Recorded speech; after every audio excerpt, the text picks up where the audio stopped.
கவனிங்க எல்லாரும். அற்புதங்களை கண்டு, ஹலோ, உங்களுக்கு தெரியுமா, உலகத்திலே மிகப்பெரிய அற்புதம் மனமாற்றம் தான். ஒரு பாவி நீதிமான மாறுறானதான் மனமாற்றம். ஒரு விபச்சாரி மனம் மாறுறதான் அதை மனமாற்றம். திரும்ப சொல்லுகிறேன், அற்புதங்கள் கண்ணு பார்க்கறது இல்லை. இதெல்லாம் பிற மதத்தவர் செய்கிறாங்க. மந்திரவாய் செய்கிறான், என்னென்னோ பண்ணுறான். அவன் லிங்கம் எடுக்கிறான், கையில் அதை எடுக்கிறான், இதை எடுக்கிறான். ஜனங்க திரளாக போகிறாங்க. அது அற்புதங்கள் இல்லை. வாழ்க்கை எண்ணங்கள் மாறுவது, சுபாவங்கள் மாறுவது, பேச்சு மாறுவது, நடத்தை மாறுவது, என் வாழ்க்கை மாறுவது தான் அற்புதம். ஆமேன். எதை கண்டார்கள்? அற்புதங்கள் கண்டாங்க. தே ஃபாலோட். அடுத்த வசனத்தை படிச்சிங்கன்னா அவர்களுக்கு போதித்தார் போட்டிருக்கோம். அவர் அவர்களுக்கு போதித்தார். அந்த போதனையை கேட்ட அடுத்த நிமிஷமே அவங்க சொன்னாங்க, இது கடினமானது. என்னங்க, ஹலோ, ஒரு சின்ன கேள்வி கேட்குறேன். நீங்கள் சபைக்கு எதுக்காக வரீங்க?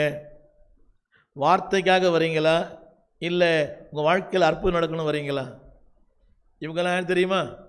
இவங்கெல்லாம் திரளான ஜனங்கள், சீஷைகள். அற்புதம் இருக்கிற வரைக்கும் இயேசு தேவை. கவனிங்க, அற்புதம் இருக்குதோ இல்லையோ அவர் கிருபை இருந்தால் போதும். இன்னைக்கு கூட நான் என் நண்பர் ஒருவர் இங்கிலாந்தில், அருமையான ஒரு ஊழியர். என்னை முதல் அவர் தான் என்னை இங்கிலாந்திற்கு என்னை அழைத்தவர். மற்ற அநேகருக்கு அறிமுகப்படுத்தினவர் அவர் தான். ஜான் ஆங்கிலிஸ்னு அவர் பேர்.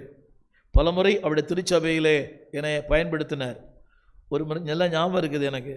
ஒரு நாள் ஈவினிங் அதை சொன்னார், ஸ்டீவனுக்கு ஒரு சூட்கேஸ் வேணும். அங்கே என் சூட்கேஸ் கிழிஞ்சு போச்சு.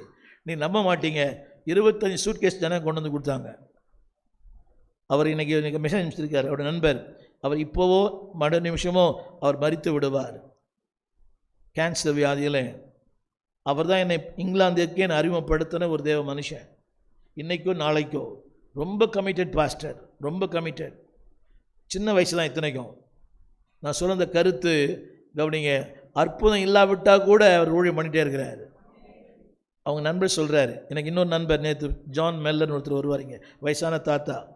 14 ஆப்ரேஷன் நடந்திருக்குது அவருக்கு, அந்த ஐயாவுக்கு. கொஞ்ச நாளைக்கு முன்னாடி லாஸ்ட் வரையும் நம்மக்கிட்ட வந்தார். 14, ரொம்ப உயரமாக இருப்பார். 14 ஆப்ரேஷன் பண்ணிக்கிறாங்க அவருக்கு. ஆனால் இன்னும் சொல்கிறாரு, இன்னைக்கு சொல்கிறாரு, ஸ்டீவன் கர்த்தர் என் கூட இருக்கிறார், என்னை கைவிடலை. Still I am preaching, still I am எவாஞ்சலைசிங்.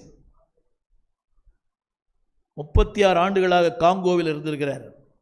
மிகப்பெரிய ஸ்கூல் கட்டியிருக்கிறார், கல்லூரி கட்டியிருக்கிறார், ஹாஸ்பிட்டல் கட்டியிருக்கிறாரு. அத்தனையும் கட்டினவர் எல்லாவற்றையும் விட்டுட்டு அவர் சொந்த தேசத்துக்கு வந்து தனியாக இருக்கிறார், சின்ன வீட்டில் இருக்கிறார். அவர் சட்டை